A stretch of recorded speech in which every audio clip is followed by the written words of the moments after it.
將鈎針插入去針目，轉動鈎針，掛線，將線拉出去呢個針目，然後將鈎針插入去下一個針目，再轉動鈎針，掛線，將線拉出去呢個針目嗰度。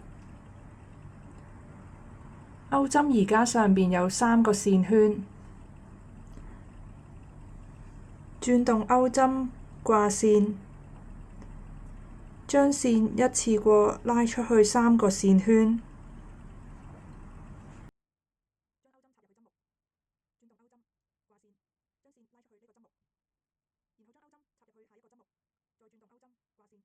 線一次過拉出去3個線圈。